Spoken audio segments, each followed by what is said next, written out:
All right, you are listening to the voice of the AI revolution with your hosts, Oliver Yarbrough. Yes. And I am Kirk Hunter. And this episode is asking a very important question. What would that be? Can a robot learn a skill? And how can it improve productivity? Ooh, robots and skills. Now, since we are targeting small business owners, entrepreneurs, high-performing individuals, I'm actually going to start this one with some money. Ooh. We're going to talk about big dollars, too. Now, I told you in previous episodes, I get excited when you talk about money. And this is big dollars. We're throwing bees out there. So, an RBC study says Alexa is likely to be a $20 billion industry for Amazon by the year 2022. And it's 2019, so 3 years from now, this is going to be a $20 billion industry. Wow. And that's just one element of it? That's just one company. That's just one company and one application. Like one solution within a broader ecosystem, really. Right. That's one piece of one company. Yeah. So what does that tell us? Well, I think that tells us that things inside the home, the smart home, is only going to get stronger. It's only going to get bigger and more pervasive. Yeah, and you know, our show is the voice of the AI revolution, and it wouldn't be a revolution if it just stayed in your home, right? So that's how a lot of the technological revolutions start. They start in your home. They start in your personal life, and then they transcend to your business life. I think back to the iPhone, right? The iPhone that we hold in our pockets, that we use in our jobs, that didn't start off as a work device. In fact, it was looked upon as anything but a work device. It was a play toy. Yep. But that play toy that people use in their personal life became so indispensable that organizations and companies were pretty much forced to adopt it in their work environment. So how does that relate to what we're dealing with now with artificial intelligence and voice and all these things, okay? So we're starting off in our home. Google Home, the Amazon and the Echoes and all these different devices that are used in our personal life and even on our phone, okay? We don't have to have these other devices. We can just use the AI, robot that lives in our phone. But the whole point is we've been using these things in our personal lives. At some point, we're starting to see this now transcend into the work environment. So now we're talking about, how a robot, or can a robot learn a skill? And what is a skill that a robot can actually learn? So for example, Alexa skills. And those are skills that are sort of like applications. Well, then it's not sort of, they are applications which are made for voice-enabled Amazon devices. So how can you then train your robot to use these skills? So we've talked about Alexa skills in several of our podcasts. Why don't you give them a specific example? So let's say somebody's been listening to Alexa skills. They've been hearing about Alexa skills. They haven't used it before. They want to dip their toe into it and get started with it. What would you recommend as something that they should start off with it as far as an Alexa skill? Well, I encourage people to start off in your personal life, as I stated. Start off in your home life. Just get used to or get used to programming and commanding your virtual assistant to operate certain devices in your home. So use your Google Home, for example, as your base. And then have it command and control your front door, your thermostat, your oven, your refrigerator, your washer and dryer, your lights. Yes. All these things in which you can control while you're at home or when you're away from home. So let's just say you left home, like you had a meeting in Omaha, Nebraska, and you left the house in a hurry because you had a special meeting.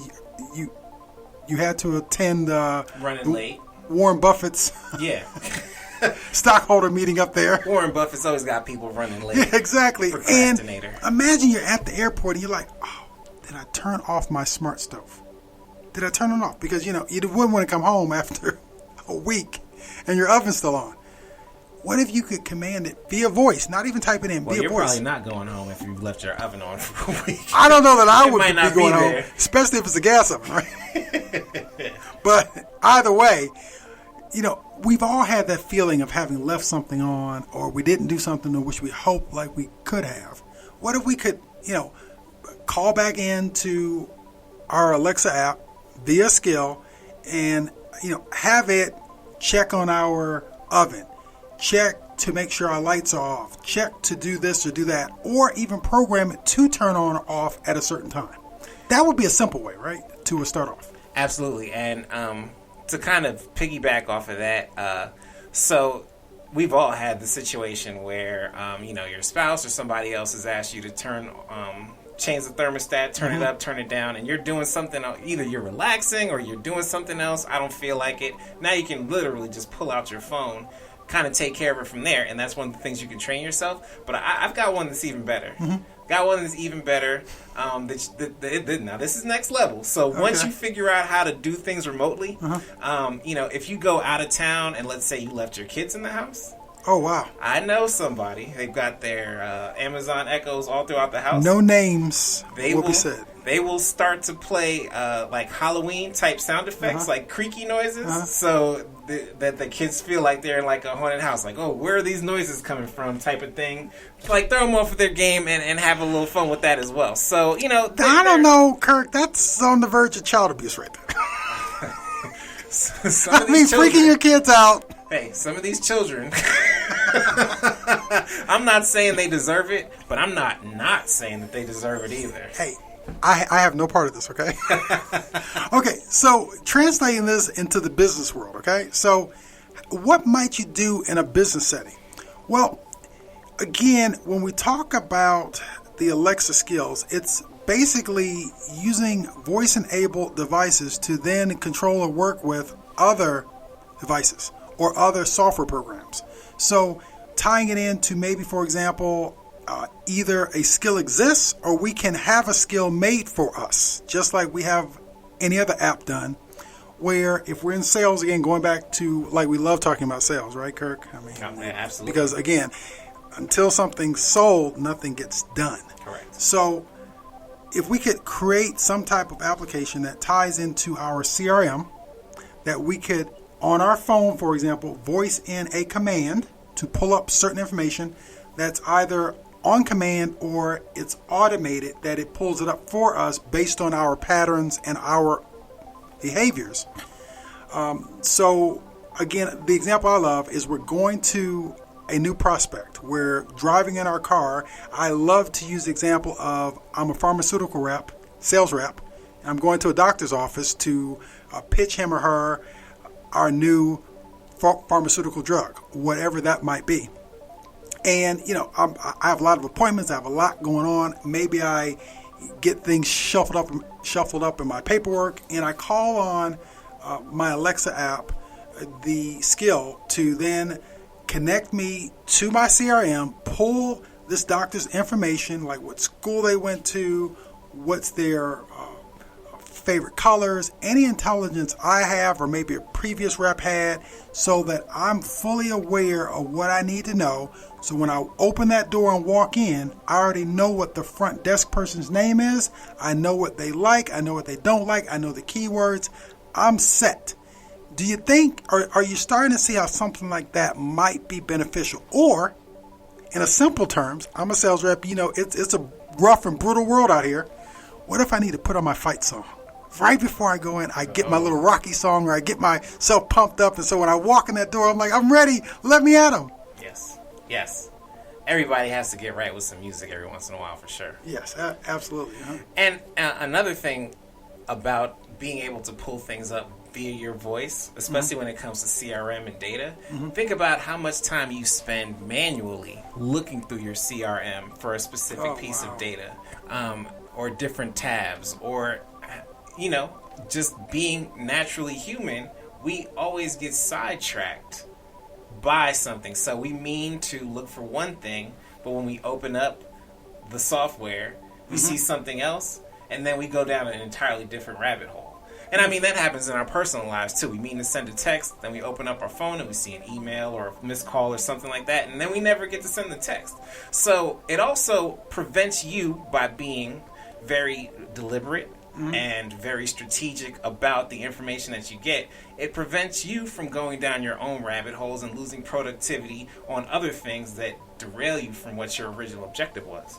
Oh yeah, absolutely. I mean, we talk a lot about productivity, profitability, flexibility. I mean, all these different keywords and key terms, but we're living it. We're living in a day and age where we have to do more with less. I mean, if you're somebody who likes doing less with more, I mean, I don't know who you might be, but I encourage you to look at things and look at the different applications and different technologies that are coming out. That's going to make your life so much easier. It's going to put more money in your pocket. It's going to allow you to hire more people, to scale up, to do more for your families and other families, and to build that legacy in your business that can last generations. You don't need to be a programmer to use these skills and to start working with them. Just go in Google, type in Alexa skills, pull up that page and see the different skills that are already available. These are applications that have already been made for Alexa. You don't have to make anything. Just start using those. If you like that, if you want to do more personalization, that's when you can either create your own app or you can outsource it to a team. That's all they do is create Alexa skills. Right. And most importantly, whenever you think about something, there have been a ton of talented people who have developed a lot of this software for you to be able to use easily. And because they've done that, now you can figure out the ways that you can push the technology forward for that next generation. Oh, yeah, absolutely. I mean, once you get comfortable with anything, you're going to want to push the envelope. Because, believe it or not, there's a kid inside of all of us. And that kid is just dying to get out. It's begging, like, please let me out. Because I want to explore. I want to innovate. I want to push the envelope. Because if you've ever been around kids or had kids, you know that they like to push the envelope. Anything like you tell them don't do, that's exactly what they want to do. And even when you were a kid, you know you had that in you.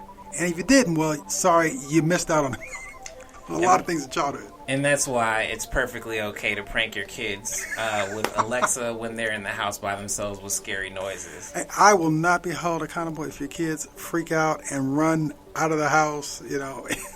Yeah, direct all legal inquiries to Oliver Yarborough, PMP. You can find him on all your thanks a lot, Kirk. social Okay, media thanks a channels. lot. I appreciate that. Okay. All right, so that will pretty much wrap up this particular episode. Can a robot learn a skill, and how can it improve productivity? We hope that you learned some different ways that you can use AI to learn skills and improve your own productivities. So, for Oliver Yarborough, Yes. I'm Kirk Hunter, and you have been listening to the voice of the AI revolution. Revolution. Viva la revolution.